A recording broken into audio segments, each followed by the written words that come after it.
အားလုံးပဲမင်္ဂလာပါ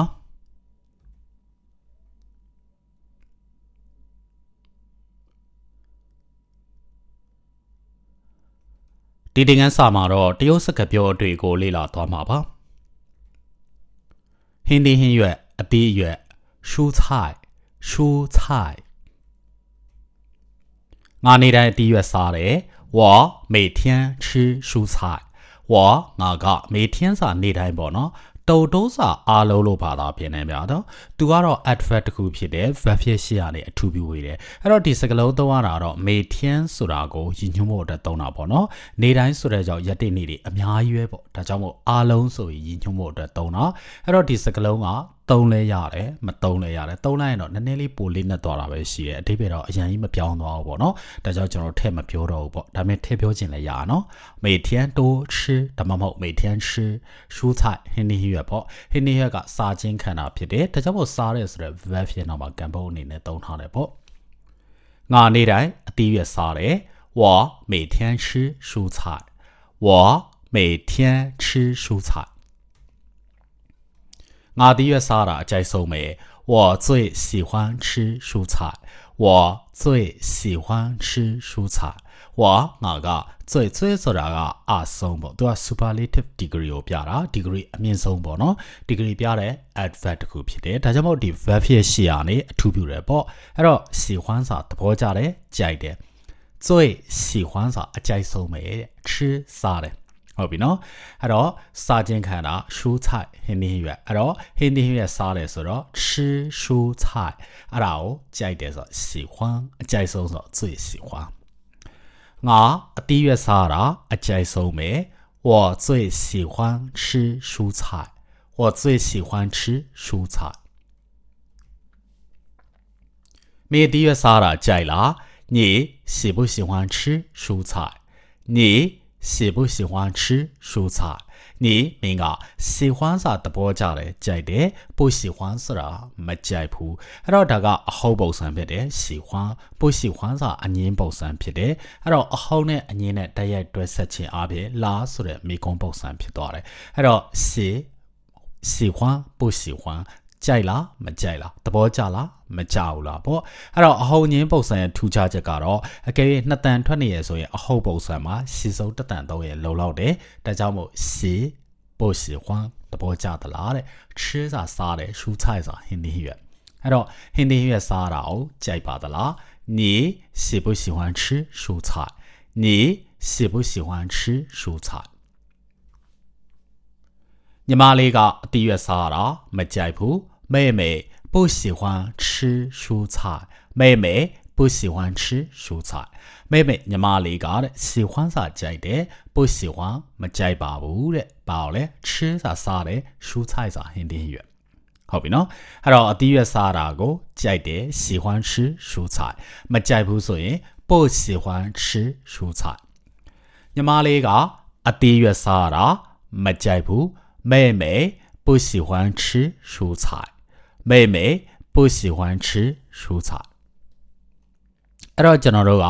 喜欢ဆိုတဲ့နေရာမှာ I ကိုအစားထိုးပြီးပြောလဲရတယ်ပေါ့နော်妹妹不爱吃蔬菜妹妹不爱吃蔬菜အဲ့တော့ I နဲ့喜欢နဲ့ကဒီနေရာမှာ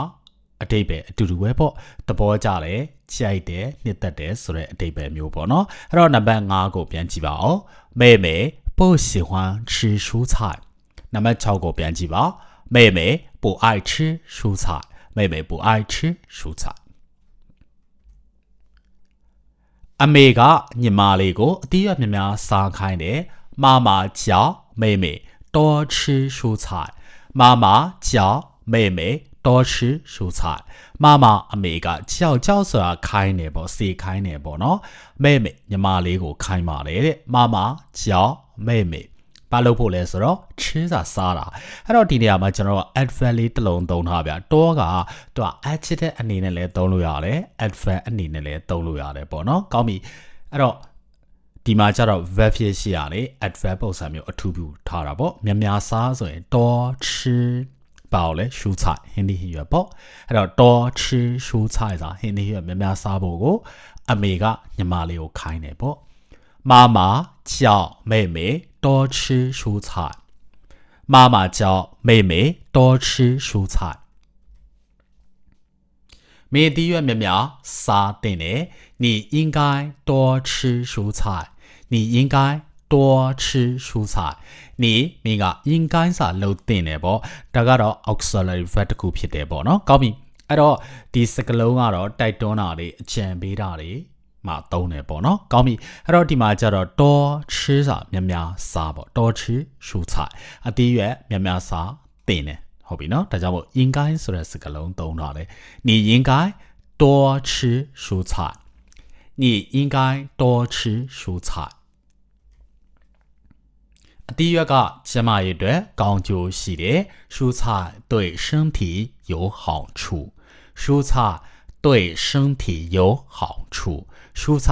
အတီးရွက်ကတဲ့对ဒီနေရာမှာ对ကကျတော့ preposition လို့ခေါ်တဲ့ we back တစ်ခုဖြစ်တယ်ပေါ့နော် we back ဖြစ်တဲ့ကြောင့်သူနဲ့တိုက်ရိုက်တွဲဆက်မယ်ကံပုတ်ကိုနောက်မှာထားတာတွေ့လိမ့်မယ်ကျွန်တော်ဒီမှာ对ကိုအတွက်လို့ဘာသာပြန်တယ်အဲ့တော့ပုံမှန်တိုင်း对က adjective အနေနဲ့သုံးမယ်ဆိုရင်တော့မှန်ကန်တော့လို့ဘာသာပြန်တယ်ဒါပေမဲ့ဒီမှာတော့ကျွန်တော်တို့က we back ပေါ့နော် preposition အနေနဲ့သုံးထားတာဖြစ်တဲ့ကြောင့်အတွက်လို့ဘာသာပြန်တယ်အဲ့တော့ we back တွေကရှေ့ကနေတယ်သူနဲ့တရက်တွဲဆက်တဲ့နန်တွေကကျွန်တော်တို့နန်ဒါမှမဟုတ်စကလုံးစကစုတွေကကံဖို့အနေနဲ့နောက်ကတွဲဆက်ပေးတယ်မြန်မာကျတော့ကျမ်းမာရေးအတွက်တရုတ်ကျတော့အတွက်ကျမ်းမာရေးအဲ့တော့ရှင်းထီဆိုတဲ့စကလုံးကလည်းနောင်တစ်ခုအနေနဲ့တော့ရင်ခန္ဓာကိုယ် body ပေါ့နော်ခန္ဓာကိုယ်လို့လည်းအဓိပ္ပာယ်ရတယ်လို့ကျမ်းမာရေးလို့လည်းအဓိပ္ပာယ်ရတယ်ဒီမှာတော့ကျမ်းမာရေးလို့ဘာသာပြန်တယ်ပေါ့အဲ့တော့对身体上ကျန်းမာရေးအတွက်有ဆိုတာရှိတယ်好处ဆိုတာကောင်းကျိုးအဲ့တော့有好处ဆိုတာကောင်းကျိုးရှိတယ်အကျိုးများစွာရှိတယ်ပေါ့ဒီလိုပြောတာအဲ့တော့အတီးရွက်ဟာကျန်းမာရေးအတွက်ကောင်းကျိုးရှိတယ်蔬菜对身体有好处蔬菜对身体有好处အတီးရွက်ကဗီတာမင်တွေအများကြီးပါတယ်蔬菜有很多维生素蔬菜有很多维生素维生素ဆိုတာဗီတာမင်ကိုပြောတာဗီတာမင်တက်ပေါ့နော်维生素 okay အဲ့တော့ဒီနေရာမှာ很多ဆိုတဲ့စကားစုလေး很ဆိုတာကအရန်多စာများတာအရှမ်းများတယ်ပေါ့ဒါပေမဲ့ဒီစကားစုကိုသုံးထားခြင်းအပြင်အများကြီးလို့ပါတာပြန်တယ်အဲ့တော့ဒီစကားစုတွေကနန်တစ်ခုခုရဲ့ရှေ့ကနေအထူးပြုတယ်ဆိုလိုတာတော့ဒီသူအထူးပြုခံတဲ့နန်ရဲ့အရေအတွက်ပမာဏများပြားကြောင်းကိုဖော်ပြအောင်အတွက်သုံးတာဟုတ်ပြီနော်အဲ့တော့ဒီမှာလဲဗီတာမင်တွေအများကြီးဆိုရင်很多维生素很多维生素 okay အဲ့တော့ရှိတာက有蔬菜ဆိုတာဟင်းသီးရွက်မှာရှိပါတယ်တဲ့ဆိုလိုတာတော့ဟင်းသီးရွက်မှာဗီတာမင်တွေအများကြီးပါတယ်လို့ပြောတာသူထဲမှာနော်ဒီဓာတ်တွေပါတယ်ဒါဆိုရင်ရှိတယ်ဆိုတာကိုသုံးတယ်ပါတယ်ရှိတယ်အတူတူပဲနော်ဒီမှာသုံးတာအဲ့တော့蔬菜有很多维生素蔬菜有很多维生素ဒီဒီရွက်တွေကအဖေစိုက်ထားတာတွေပါ这些蔬菜是爸爸种的这些蔬菜是爸爸种的这些စာဒီဟာတွေတကအများကိန်းကိုဖော်ပြအောင်သုံးတယ်နော်အဲ့တော့这个ဆိုရင်ဒီတစ်ခုပဲပြောတာ这些စာအများကိန်းတွေလို့ပါတာပဲねဒီဟာတွေတဲ့သူရဲ့နောက်မှာသူကသူညွှန်းချင်တဲ့နံကိုဆက်ပြီးအထူးပြုမယ်蔬菜စာဟင်းသီးရွက်အဲ့တော့这些蔬菜စာဒီအသီးရွက်တွေဟာတဲ့是ဖြစ်ပါတယ်爸爸种的ဒီမှာ的ဆိုတာ的စကားစုလေးလောက်တာ的 phrase လို့ခေါ်တယ်ပေါ့နော်ဆိုလိုတာတော့爸爸种ဆိုရင်အဖေကစိုက်ပျိုးတယ်爸爸种的ဆိုတာအဖေစိုက်ပျိုးထားတဲ့ဟာတွေဟုတ်ပြီနော်အဲ့တော့ဒီဒီရွက်တွေကအဖေစိုက်ထားတာတွေပါ这些蔬菜是爸爸种的这些蔬菜是爸爸种的ငါအိမ်မှာအတီးရွက်အချို့စိုက်ထားတယ်我家种了一些蔬菜我家种了一些蔬菜我家家စာအိမ်ဒါကနံတစ်ခုဖြစ်တယ်ဒီနံကိုဝါဆိုတဲ့ပုဂ္ဂလနံစာနဲ့အထူးပြုတယ်အဲ့တော့အထူးပြုတဲ့အခါမှာနောက်ဆက်ပုတ်လေးထည့်သုံးပေးတယ်ပေါ့ဒါပေမဲ့ဒီပိုင်ဆိုင်တဲ့သဘောပေါ့နော်ပိုင်ဆိုင်တဲ့သဘောဆိုတာဗျာအထူးပြုခံရတဲ့ဒီနန်စားပေါ့ဝါနီထားဝါမန်ဒီမန်ထားမယ်အဲ့နန်စားတွေနဲ့နောက်ကဒီအထူးပြုခံရတဲ့နန်နဲ့ပေါ့နော်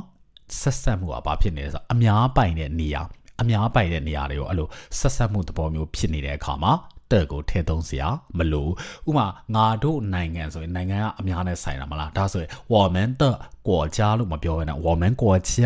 အဲ့လိုပဲနင်တို့တက္ကသိုလ်ဆိုရင်ဒါတက္ကသိုလ်ကအများနဲ့ဆိုင်တာရှေ့ကနင်တို့ဆိုတာပုဂ္ဂလာနဲ့စားဒါဆိုရင်你们的大学လို့ပြောမယ်ဆို你们大学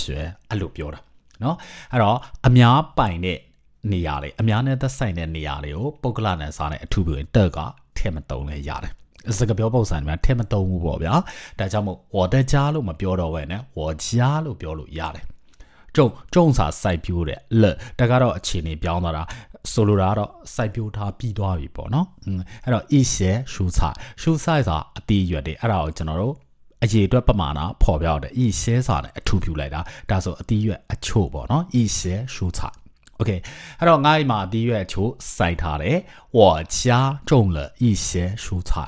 我家种了一些蔬菜ဒီတီးရွက်တွေကခုလေးတင်ခူးထားတာပါ这些蔬菜都是刚才的这些蔬菜都是刚才的这些ဆိုတာတွေပေါ့နော်ဒါအများကြီး蔬菜အတီးရွက်အဲ့တော့ဒီအတီးရွက်တွေတဲ့အဲ့တော့ဒီမှာ subject တွေအများကြီးဖြစ်နေကြသူ့ကိုပို့ပြီးပေါ်လဲအောင်တိုးဆိုတဲ့ adverb ကိုထည့်သုံးလို့ရတယ် adverb ကတော့ verb ဖြစ်ရှာအထူးပြုတာပေါ့တိုးစာအားလုံးဒီတီးရွက်တွေဒီမှာကျတော့တွေလို့ဘာသာပဲလဲဒီတီးရွက်အားလုံးဒီတီးရွက်တွေဟာတဲ့ရှစ်ဖြစ်ပါတယ်刚刚စာကူလေးတင်ပေါ့နော် adverb တစ်ခုဖြစ်တယ်ဒါကြောင့်မို့ဆိုင်ဆိုတဲ့ verb ဖြစ်ရှာအထူးပြုဒီမှာဆိုင်စာအတီးတွေပန်းတွေကိုခူးဆွတ်တာပေါ့နော်အပြင်ကနေခူးလိုက်တာဆိုင်လို့ခေါ်တယ်အဲ့တော့刚才စာကူလေးတင်ခူးဆွတ်ထားတဲ့ဟာအဲ့တော့သူ့ကို tab phrase လုပ်လိုက်တယ်ပေါ့နော်နောက်မှ tab ထည့်လိုက်တယ်ဆိုတော့နောင်ပြောင်းသွားတယ်ကူလေးတင်ခူးထားတဲ့အတီးရွက်တွေကူလေးတင်ခူးထားတဲ့ဟာတွေလို့ပြောတာ Okay အဲ့တော့ဒီတီးရွက်တွေကကူလေးတင်ခူးထားတာပါ这些蔬菜都是刚才的这些蔬菜都是刚才的ဒီတီးရွက်တွေကအိမ်နီးချင်းတွေပေးထားတာပါ这些蔬菜是邻居送的这些蔬菜是邻居送的အဲ့တော့ဒီတီးရွက်တွေ这些蔬菜是ဖြစ်ပါတယ်邻居စာအိမ်နီးနားချင်းကိုပြောတာ邻居送ဆိုတာကပေးတယ်ပေါ့ဒါပေမဲ့သူကကြတော့ K နဲ့မတူလက်ဆောင်ပေးတာမှာသုံးတာเนาะအဲ့တော့送လို့ပြောလိုက်ရင်ဒါလက်ဆောင်ဖြစ်ပေးတာဒီမှာရည်ညွှန်းပြီးသုံးတယ်ပေါ့အဲ့တော့邻居送的ဒီမှာလဲ tab phrase လေးလောက်ထားတယ်အိမ်နီးချင်းတွေကလက်ဆောင်ပေးထားတဲ့ဟာ邻居送的Okay အဲ့တော့ဒီတီးရွက်တွေကအိမ်နီးချင်းတွေပေးထားတာပါ这些蔬菜是邻居送的这些蔬菜是邻居送的အတီးအရွက်ကအသားထက်ပိုပြီးစားလို့ကောင်းတယ်蔬菜比肉更好吃蔬菜比肉更好吃蔬菜အတီးရွက်တွေအားတဲ့比ဒီမှာ比ဆိုတဲ့စကားလုံးလေးကိုရှင်းပြပေးမယ်ဒီစကားလုံးက preposition လို့ခေါ်တဲ့ verb တစ်ခုဖြစ်တယ်အဲ့တော့ verb တွေကနော်ပုံမှန်အတိုင်းရှင်းမှာပဲနေရတယ်သူနဲ့တိုက်ရိုက်တွဲဆက်မဲ့ကံပုတ်တွေကိုနောက်မှာထားတယ်ကျွန်တော်မြန်မာကျတော့အသားထက်တရုတ်ကျတော့ထက်အသားဝိဘတ်ကိုရှေ့ရထားတာပေါ့နော်ရိုးဆိုတာအသားကိုပြောတာအဲ့တော့ b ရိုးဆိုတာအသားထက်နော်ကုံဆိုတာပို့ပြီးတော့ဒါကတော့ဒီဂရီပြတဲ့ adverb တစ်ခုဖြစ်တယ်ဒါကြောင့်မို့ adjective ရဲ့ရှေ့ရအထူးပြီးတယ်ဒီမှာတော့ adjective က好吃ဆိုတာစားလို့ကောင်းတော့ပေါ့နော်အဲ့တော့更好吃ဆိုတာပို့ပြီးစားလို့ကောင်းတယ်အဲ့တော့ subject လာမယ်ပြီးတော့ verb စကားဆိုတာ adjective ရဲ့ရှေ့ရအထူးပြုထားတယ်比肉更好吃အဲ့တော့ဒီရွက်ကအသားထက်ပို့ပြီးစားလို့ကောင်းတယ်蔬菜比肉更好吃蔬菜比肉更好吃ငါဒီနေ့အတီးရွက်တွေအများကြီးဝယ်လိုက်တယ်我今天买了很多蔬菜我今天买了很多蔬菜我ငါက今天စာဒီနေ့ဒါကတော့အချိန်ပြတဲ့နာမ်တစ်ခုဖြစ်တယ်အချိန်ပြနာမ်တွေက verb ဖြစ်ရှာအထူးပြုတယ်ဒီမှာ my ဝယ်တယ်ဆိုတဲ့ verb ပေါ့နော်သူရဲ့ရှာအထူးပြုထားတယ်အဲ့တော့အချိန်ပြတဲ့နာမ်တွေက subject ရှိမှထားလိုက်ရအောင်နော်ဆိုလိုတာတော့今天我买了ဒီလိုပြောလဲရတယ်ဒါမှမဟုတ်ဒီတိုင်းပဲ我今天买了စာပြီးသွားပြီစာအခြေအနေပြောင်းသွားကြအောင်ပြောတာခုနကမဝယ်ရသေးဘူးခုတော့ဝယ်ပြီးသွားပြီပေါ့เนาะအခြေအနေပြောင်းသွားတာ很多蔬菜ဝယ်ချင်းခံတာ蔬菜ဟင်းဒီဟင်းရွက်အဲ့ဒါကိုကျွန်တော်တို့很多ဆိုတဲ့စကားစုနဲ့အထူးပြုထားတယ်သူရဲ့ပမာဏအများပြားချောင်းပေါ့အတီးရွက်တွေအများကြီး很多蔬菜 Okay အဲ့တော့ငါဒီနေ့အတီးရွက်တွေအများကြီးဝယ်လိုက်တယ်我今天买了很多蔬菜我今天买了很多蔬菜ဒီရွက်တွေအရန်စေတတ်တာတယ်这些蔬菜很便宜这些蔬菜很便宜这些ဆိုတာဒါတွေပေါ့နော်蔬菜ဆိုတာဟင်းသီးရွက်အဲ့တော့这些蔬菜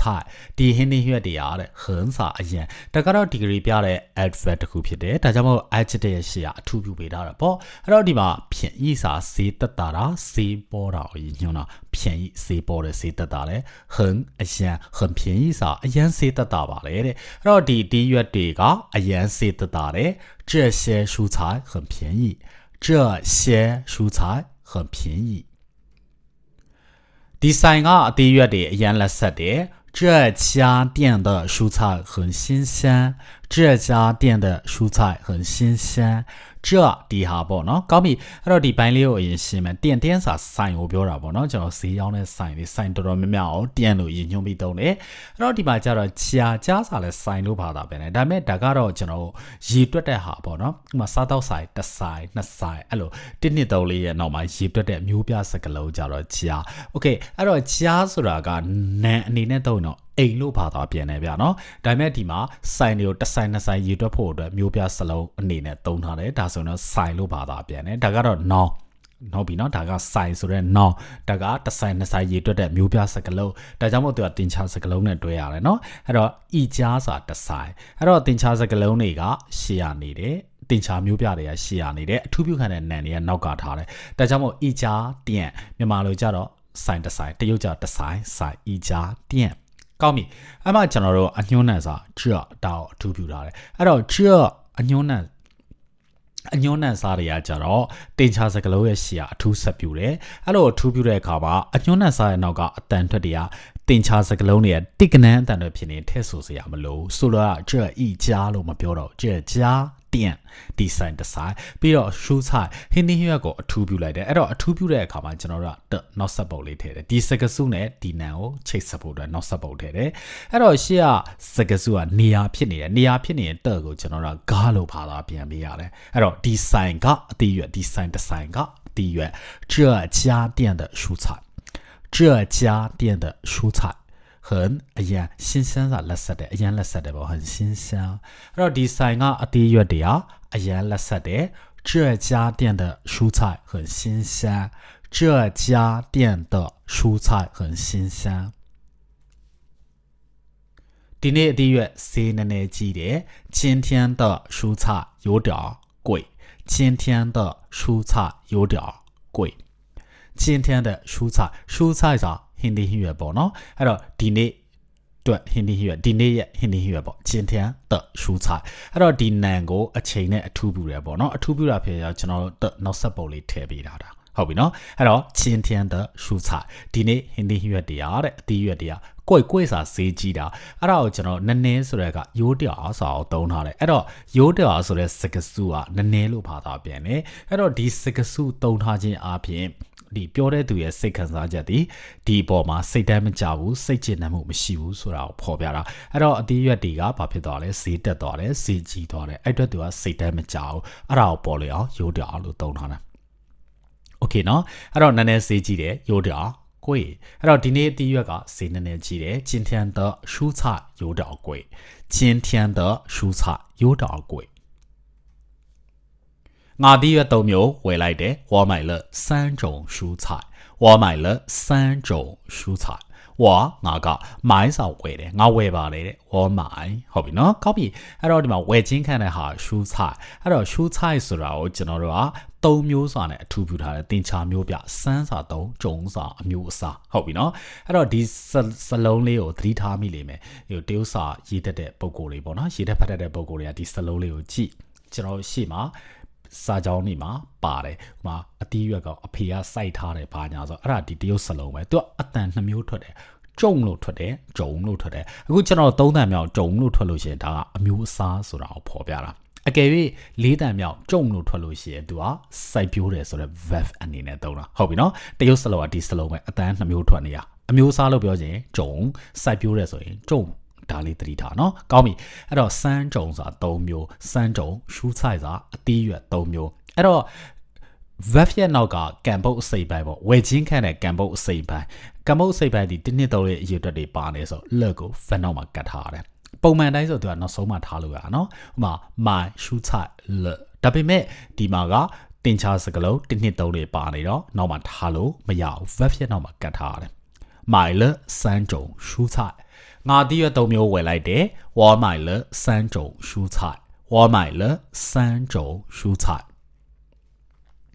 ဟုတ်ကဲ့ပါကျွန်တော်တို့ရဲ့ Chinese for our website e-learning membership program တွေကြိုဆိုပါရစေကျွန်တော် website မှာ member တစ်ချိန်ဝင်ထားရုံနဲ့တရုတ်စကားပြောအရေးဖတ်အတန်ထွက်တတာညံစမ်းတွေနဲ့ HSK သင်ခန်းစာတွေကိုခါမဲ့လေ့လာခွင့်ရမှာပါလေ့လာခွင့်ရရှိမဲ့ course တွေအတွက်80ကျော်ဖြစ်ပြီးတော့ဒီထဲမှာ video သင်ခန်းစာစုစုပေါင်း1600ကျော်ပါဝင်ပါတယ်သင်ကြားနည်းစနစ်တွေနဲ့လေ့လာခွင့်ရရှိမဲ့နမူနာသင်ခန်းစာတွေကိုတော့ကျွန်တော်တို့ရဲ့ website စာမျက်နှာမှာအလွယ်တကူဝင်ရောက်ကြည့်ရှုနိုင်ပါတယ် website နဲ့ပတ်သက်တဲ့ chat လက်တွေကိုတော့ Chinese for all page messenger ကနေ message ပေးဖို့ဆက်သွယ်မေးမြန်းနိုင်ပါတယ်အားလုံးကိုကျေးဇူးတင်ပါတယ်ဗျအခုသင်ခန်းစာလေးကိုဆက်လေ့လာကြရအောင်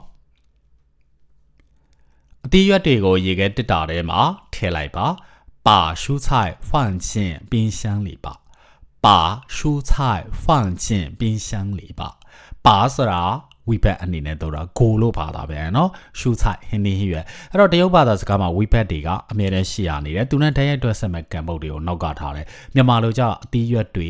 ကိုတရုတ်ကြတော့ကိုအသီးရွက်တွေပါရှူချိုက်ဟုတ်ပြီเนาะပြီးသွားလို့ရှိရင်ဒီဝိဘတ်စကားဆိုတော့ verb ဖြစ်ရှိရအထူးပြုတယ်အဲ့တော့ဒီမှာကျတော့ fan ချင်းဆိုတာ verb fan ကထားတယ်ချင်းစာဝင်သွားတာအဲ့တော့ fan ချင်းဆိုပြီးတွဲသုံးခြင်းအပြင်အထဲကိုထည့်တယ်ဆိုတဲ့အဓိပ္ပာယ် verb အနေနဲ့သုံးထားတာဟုတ်ပြီနော်အဲ့တော့သူက Weber စကားဆိုတော့ verb ဖြစ်ရှိအထူးပြုထားတယ်ပါရှူချိုင်ဖန်ချင်းအသေးရွက်တွေကိုထည့်လိုက်တယ်ဘယ်ကိုလဲထည့်ချင်းခံနေတာပင်းရှမ်းစာရေခဲတက်တာပင်းရှမ်းလီစာအထဲဟုတ်ပြီနော်အဲ့တော့ဒါကနေရာပြတဲ့နံတစ်ခုဖြစ်တယ်နေရာပြနံတွေကလည်းနံတစ်ခုရဲ့နောက်ကနေဓာတ်ရိုက်တွဲဆက်တယ်ရေခဲတက်တာသူ့နောက်မှာအထဲဆိုပြီးတော့ဓာတ်ရိုက်တွဲဆက်တယ်ပင်းရှမ်းလီရေခဲတက်တာတဲ့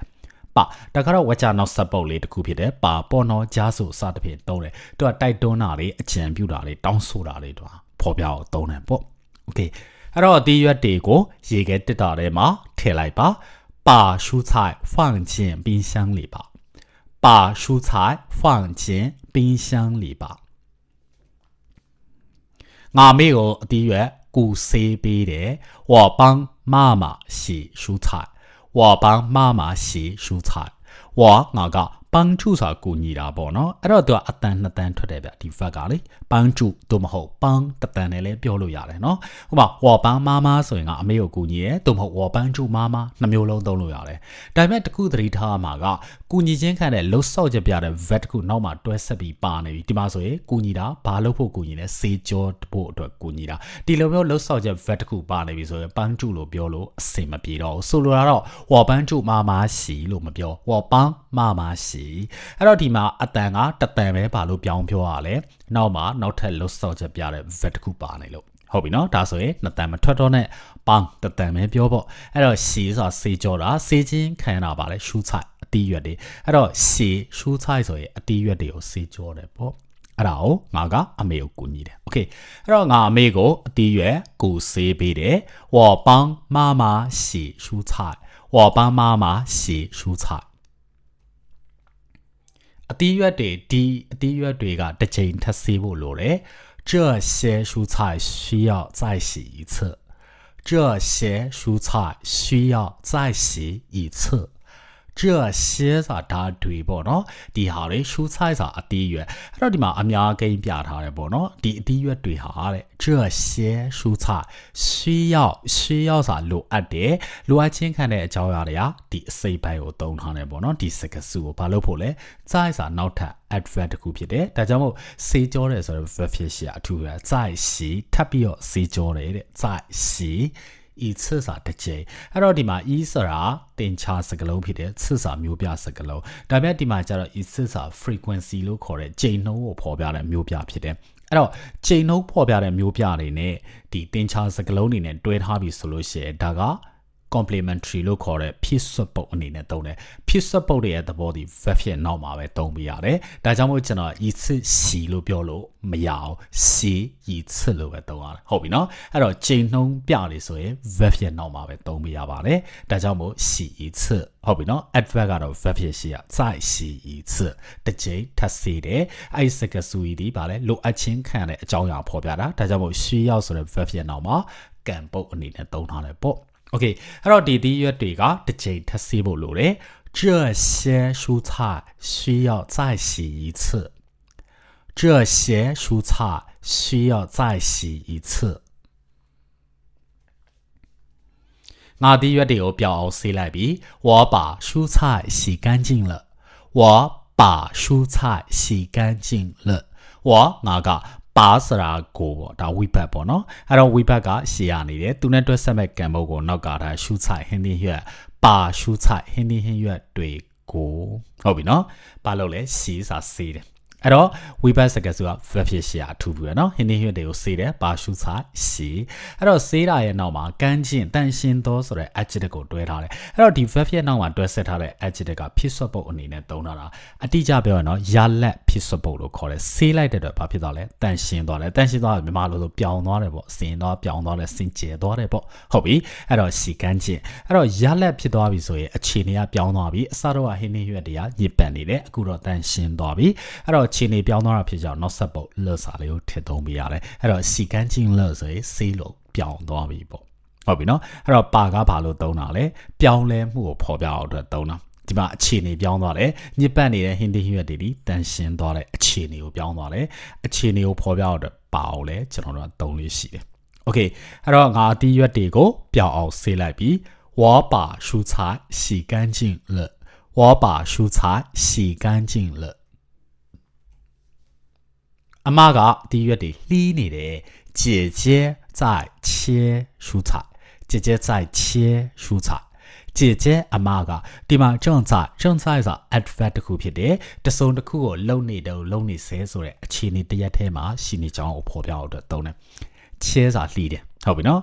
ရှုဆိုင်စာဟင်းသီးရွက်အသီးရွက်တွေကိုဓားလေးနဲ့လှီးတယ်ပေါ့切ရှုဆိုင်အဲ့တော့ဒီ正在စာ adverb ဖြစ်တယ်သူက verb ဖြစ်ရှိအထူးပြုပေးတယ်သူရဲ့ထူးခြားချက်ကတော့在တပံပဲသုံးရင်လုံလောက်တယ်ပေါ့ဟုတ်ပြီနော်ဒါကြောင့်မို့ကျွန်တော်တို့က在切ဆိုလှီးနေတော့ပေါ့အမကအသီးရွက်တွေကိုလှီးနေတယ်姐姐在切蔬菜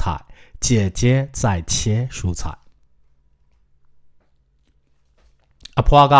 အရွက်ဟင်းရည်ချက်နေတယ်奶奶在煮蔬菜汤奶奶在煮蔬菜汤 OK 奶奶အဖွားကတဲ့ဒီမှာလဲသူက正在စာလုံနေတုံးပေါ့နော်煮ဆိုတာချက်တယ်ဟုတ်ပြီနော်煮ထမင်းနေဟင်းနေချက်တာမှာသုံးပါလေ煮အဲ့တော့在煮ဆိုတာချက်နေတယ်တဲ့蔬菜ဆိုတာအသီးရွက်တွေ汤ဆိုတာဟင်းရည်အသီးရွက်ဟင်းရည်ပေါ့နော်အသီးရွက်ဟင်းရည်ဆိုတော့ဥမာချင်မောင်ရွက်တို့ပါတော့ဒီကမွန်းချင်ရွက်တို့အဲ့လိုဟင်းရည်တစ်ခုနေမှာပေါ့ဗျာအရွက်တွေနဲ့နော်ကောက်ပြီးအဲ့တော့蔬菜汤โอเคအဲ့တော့အဖွားကအရွက်ဟင်းရည်ချက်နေတယ်奶奶在煮蔬菜汤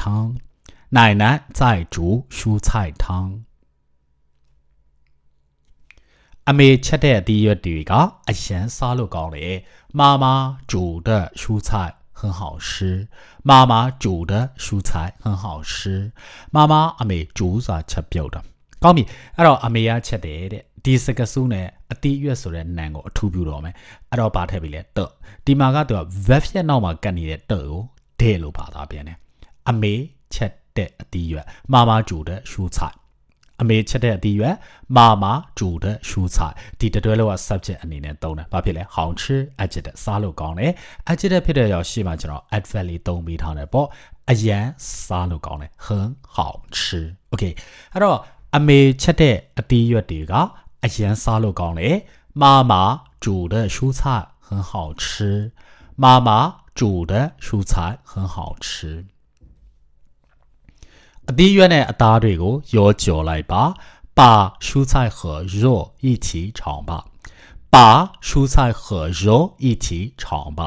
ပါဆိုတာကကိုပေါ့နော်ခုနကလည်းကျွန်တော်ရှင်းပြခဲ့တယ်ဒါကဝိဘတ်တစ်ခုဖြစ်တယ်သူ့ရဲ့နောက်မှာ都那太多什么干么个第四个数呗，蔬菜和肉，蔬菜和肉，和是啦，关键性不喏，四个 set 的股票的，都啊第月呢打数人难股 set 比他的不喏，蔬菜和肉肉啊打不，然后第多 set 他的第四个数嘛，把数人尾巴呢变到他的把蔬菜和肉第月呢打对。ကို一起啥တူတကွအတူတူချောင်းစာကြော်တာအတူတူကြော်ရဲစာရောကြော်တာပေါ့ဗျာနော်ပါဒါကတော့တိုက်တွန်းတာအချံပေးတာတုံးတယ်ကွာချနော်စပုတ်တစ်ခုဖြစ်တယ်ပါပေါ့နော်ဂျာစုစသဖြင့်ဘာသာပြန်တယ်ပေါ့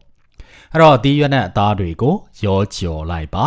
把蔬菜和肉一起炒吧把蔬菜和肉一起炒吧ဒီစားတော့ဆိုင်ကအတီးရွက်တွေအရန်စားလို့ကောင်းတယ်这家餐厅的蔬菜特别好吃。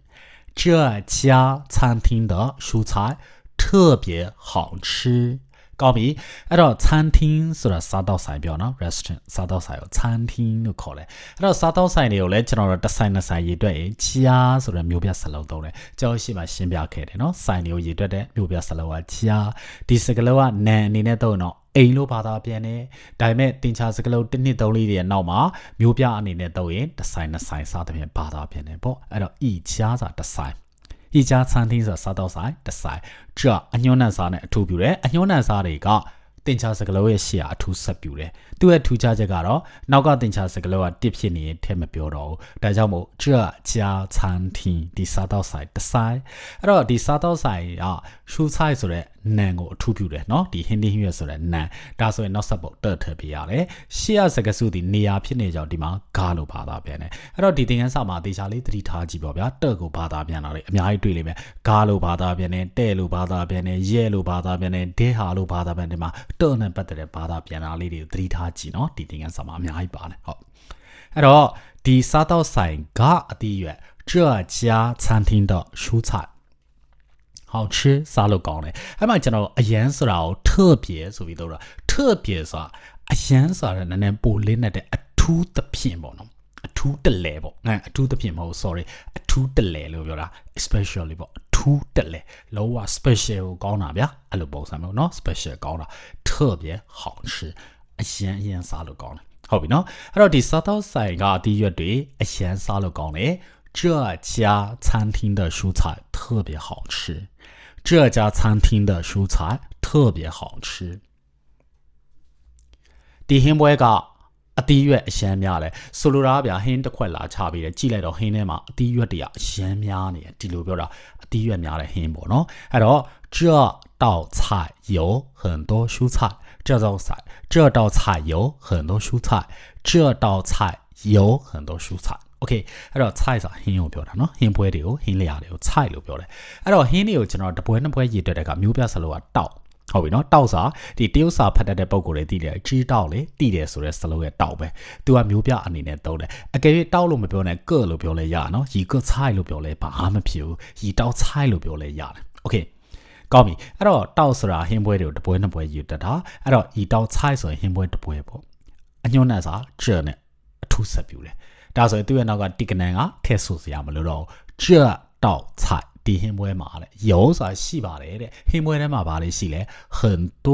အများကြီး蔬菜ဟင်းသီးရွက်ဒီဟင်းခွက်ထဲမှာဟင်းသီးရွက်တွေအများကြီးရှိရစားဟင်းသီးအတီးရွက်တွေအရန်များတယ်ဒီဟင်းပွဲထဲမှာအတီးရွက်တွေအများကြီးပါတယ်လို့ပြောတာဟုတ်ပြီနော်အဲ့တော့这道菜有很多蔬菜这道菜有很多蔬菜ထမင်းပေါင်းမှာလည်းအတီးရွက်တွေအရှမ်းများပါတယ်烩饭也有很多蔬菜烩饭也有很多蔬菜ထမင်းပေါင်းကို烩饭လို့ခေါ်တယ်တရုတ်ထမင်းပေါင်းတော့အားလုံးစားဘူးလိမ့်မယ်နော်တရုတ်ထမင်းပေါင်းကိုကျွန်တော်烩饭လို့ပြောတယ်အဲ့တော့ထမင်းပေါင်းစားလို့ရှိရင်အတီးရွက်တွေအများကြီးပဲပါတယ်ဗျနော်အဲ့ဒါကိုကျွန်တော်ဖော်ပြချင်တာနော်အဲ့တော့ရဲစာလဲပဲပေါ့ထမင်းပေါင်းမှာလဲပဲတဲ့ရုံးဆိုတာရှိပါတယ်တဲ့ဒီမှာရှိတယ်ဆိုတာပါတယ်ဆိုတဲ့အဓိပ္ပာယ်နော်很多蔬菜ဆိုတာအတီးရွက်တွေအများကြီးရှိတယ်အတီးရွက်တွေအများကြီးပါတယ်လို့ပြောတာထမင်းပေါင်းမှာစားရယ်နော်ကောင်းပြီအဲ့တော့ထမင်းပေါင်းမှာလည်းအတီးရွက်တွေများပါတယ်烩饭也有很多蔬菜烩饭也有很多蔬菜ငါအရန်ပြော့တဲ့အတီးရွက်တွေကိုမကြိုက်ဘူး我不喜欢太软的蔬菜我不喜欢太太软的蔬菜。我喜欢啥ใจ的，不喜欢啥မကြိုက်ဘူးတဲ့ငါမကြိုက်ပါဘူးတဲ့我不喜欢တဘောကြတယ်ကြိုက်တယ်အတူတူပဲเนาะဘယ်လိုပါတာပြန်ငါမကြိုက်ပါဘူးတဲ့ကောင်းပြီဒီ verb ရဲ့နောက်မှာကံပုတ်ကဒီတွဲလုံးပြဗာလဲ太软的蔬菜蔬菜ဆိုတာဟင်းတင်းဟင်းရွက်အဲ့ဒါကိုကျွန်တော်တို့太软ဆိုတဲ့စကားစုနဲ့အထူးပြတာတယ်软ဆိုတာကပျော့ပြောင်းတာတို့နူးညံ့တာတို့软လို့ပြောတယ်ဟုတ်ပြီเนาะ太ဆိုတာကအရင်ဟုတ်ပြီနော်ထိုင်ရွန်ဆိုတာအရန်ပျော့ပြောင်းတယ်အရန်နူးညံ့တယ်ဒီလိုပြောတာထိုင်ရွန်ဟုတ်ပြီနော်ကျတော့တချင်းတော့ရှိတယ်နော်ကြားဘူးလားမသိရှင်းထိုင်ရွန်ဆိုတာလေနှလုံးသားအရန်ပျော့ပြောင်းတယ်အရန်ပျော့တယ်ပေါ့စိတ်အရန်ပျော့တာကိုပြောတာထိုင်ရွန်โอเคအဲ့တော့ထိုင်ရွန်ဆိုတာအရန်ပျော့တယ်အဲ့ဒါနဲ့တော့ဆိုတာဒီမှာဒဲလို့ပါသားမယ်အဲ့တော့သူက verb တွေ adjective တွေရဲ့နောက်ကတော့ကဒဲလို့ပါသားမယ်နဲ့အဲ့တော့ထိုင်ရွန်တဲ့ရှူ菜အရန်ပြော့တဲ့အသီးရွက်တွေဟုတ်ပြီနော်အဲ့တော့ငါကအရန်ပြော့တဲ့အသီးရွက်တွေမကြိုက်ဘူး我不喜欢太软的蔬菜我不喜欢太软的蔬菜我喜欢脆脆的蔬菜ငါဒီရွက်ကြွကြွလေးတွေကြိုက်တယ်我喜欢脆脆的蔬菜我喜欢脆脆的蔬菜 okay ငါက喜欢啥ကြိုက်တယ်脆啥ကြွရွတာ脆脆ကြွရွတော့ဟုတ်ပြီနော်脆脆ဥမာဗျာကြွရွတဲ့အတီးရွက်ဆိုဥမာခရမ်းကျွတ်တီးတို့ဘာလို့သိရမလားတို့စားလေးကွက်ကွက်နဲ့တို့စားတာကြွကြွရွလေးတွေအဲ့လိုပြောတာ脆脆的蔬菜蔬菜ကအတီးရွက်အဲ့မှာလဲဒီမှာလဲ adjective ဖြစ်နေကြောင်းတဲ့လို့ပါသားပြန်တယ်ကြွရွတဲ့脆脆的蔬菜အဲ့တော့ငါအတီးရွက်ကြွကြွလေးကြိုက်တယ်我喜欢脆脆的蔬菜我喜欢脆脆的蔬菜အသီးရွက်များများစားအသားလျှော့စား多吃蔬菜少吃肉多吃蔬菜少吃肉多ဆိုတာများတာနော်များတာ吃ဆိုတာစားတာများများစားဆို多吃အသီးရွက်က蔬菜အသီးရွက်များများစား少ဆိုတာလျှော့တာတို့ယော့တာတို့吃ဆိုတာစားတာလျှော့စား少吃ပါလေ肉ဆိုတာအသားโอเคအဲ့တော့အသီးရွက်များများစားပါအသားလျှော့စားပါ多吃蔬菜少吃肉多吃蔬菜少吃肉ရေကတက်တာထဲမှာဒီရွက်မရှိတော့ဘူး冰箱里没蔬菜了冰箱里没蔬菜了冰箱စာရေကတက်တာလေးစာအထက်ဒါကတော့နေရာပြတဲ့နံတစ်ခုဖြစ်တယ်နေရာပြနံတွေကတော့နံတစ်ခုခုရဲ့နောက်မှာဓာတ်ရိုက်တွဲဆက်တယ်ပေါ့ဒါကြောင့်မို့ရေကတက်တာဒဲဆိုရေကတက်တာရဲ့နောက်မှာအထက်ဆိုတဲ့နံကိုဓာတ်ရိုက်သုံးတယ်冰箱里ဒါဆိုနေရာပြစကားစုဖြစ်သွားပြီနေရာပြစကားစု subject အနေနဲ့သုံးတယ်ပြီးတော့ verb က没有မရှိဘူးတဲ့ကံပုတ်ကရှူ菜အတီးရွက်အဲ့တော့没有ဆိုတာကကျွန်တော်တို့ကသူ့နောက်မှာကံပုတ်ပါတယ်မေတတန်ပဲပြောလို့ရတယ်မေရှူ菜ဆိုအတီးရွက်မရှိဘူးဟုတ်ပြီနော်လက်ကအခြေအနေပြောင်းသွားတာ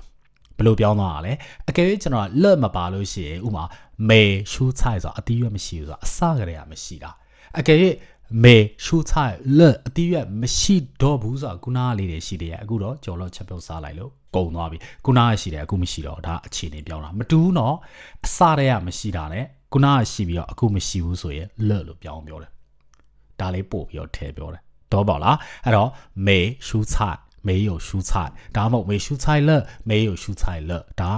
အတိတ်ပဲမတူဘူးပေါ့ဒါလေးသတိထားနော်လက်ကိုလည်းသတိထားပြီးလေ့လာနော်အဲ့တော့ရေခဲတက်တာထဲမှာအတီးရွက်မရှိတော့ဘူး冰箱里没蔬菜了冰箱里没蔬菜了အားလုံးကိုကျေးဇူးတင်ပါတယ်